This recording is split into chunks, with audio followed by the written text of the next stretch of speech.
खुलुमबाय बे समाव मोनसे गोनां रादाब फोसावनो सिगांदों नोंथाङाबो मोदोमाव टेटु आखिनायखौ मोजां मोनो नामा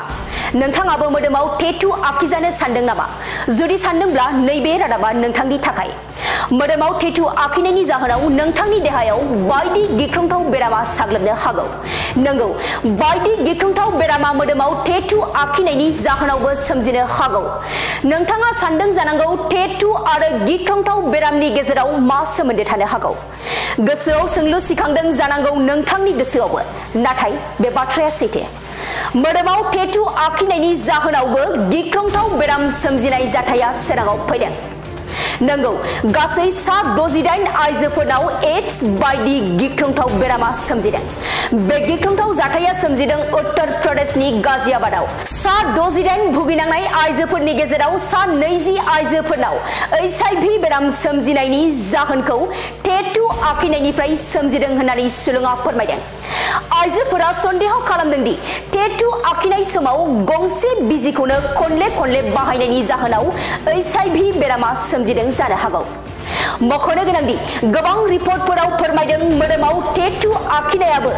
माखासे जिउ फोजोबग्रा बेरामफोरनि जाहोन जानो हागौ आमेरिका साइन्स जेनेरेल एनालाइटिकल केमिस्ट्रीनि मोनसे संबिजिरनायाव स्किन केन्सारनि जाहोनखौबो मोदोमाव टेटु आखिनायनिफ्राय सोमजिनो हागौ होननानै फोसावदों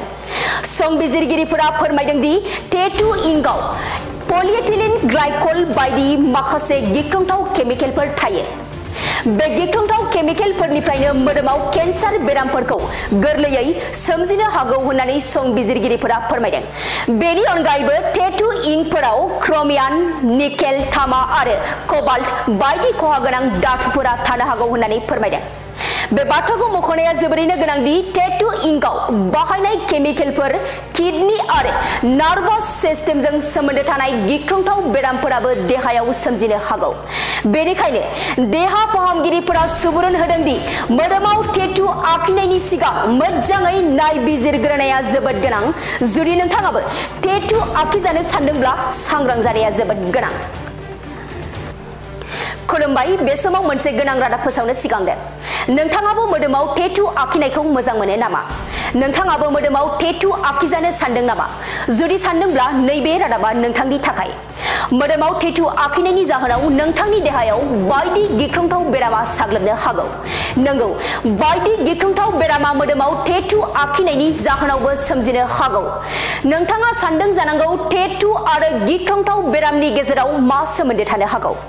गोसोआव सोंलु सिखांदों जानांगौ नोंथांनि गोसोआवबो नाथाय बे बाथ्राया सैथो मोदोमाव टेटु आखिनायनि जाहोनावबो गिख्रंथाव बेराम सोमजिनाय जाथाया सोराङाव फैदों नंगौ गासै 68 आइजोफोरनाव एड्स बायदि गिख्रंथाव बेरामा सोमजिदों बे गिख्रंथाव जाथाया सोमजिदों उत्तर प्रदेशनि गाजियाबादाव 68 भुगिनांनाय आइजोफोरनि गेजेराव 20 आइजोफोरनाव HIV बेराम सोमजिनायनि जाहोनखौ टेटु आखिनायनिफ्राय सोमजिदों होननानै सुलुङा फोरमायदों आइजोफोरा सन्देह खालामदों दि टेटु आखिनाय समाव गंसे बिजिखौनो खनले बाहायनायनि जाहोनाव HIV बेरामा सोमजिदों जानो हागौ मख'नो गोनांदि गोबां रिपर्टफोराव फोरमायदों मोदोमाव टेटु आखिनायाबो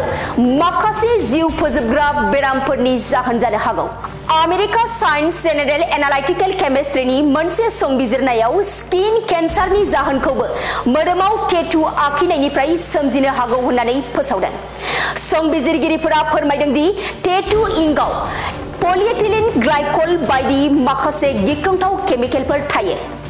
बे गिख्रंथाव केमिकेलफोरनिफ्रायनो मोदोमाव केन्सार बेरामफोरखौ गोरलैयै सोमजिनो हागौ होननानै संबिजिरगिरिफोरा फोरमायदों बेनि अनगायैबो टेटु इंकफोराव क्रोमियाम निकेल तामा आरो कोबाल्ट बायदि खहा गोनां धातुफोरा थानो हागौ होननानै फोरमायदों बे बाथ्राखौ मख'नाया जोबोरैनो गोनांदि टेटु इंकआव बाहायनाय केमिकेलफोर किडनी आरो नार्भास सिस्टेमजों सोमोन्दो थानाय गिख्रंथाव बेरामफोराबो देहायाव सोमजिनो हागौ बेनिखायनो देहा फाहामगिरिफोरा सुबुरुन होदों दि मोदोमाव टेटु आखिनायनि सिगां मोजाङै नायबिजिरग्रोनाया जोबोद गोनां जुदि नोंथाङाबो टेटु आखिजानो सानदोंब्ला सांग्रां जानाया जोबोद गोनां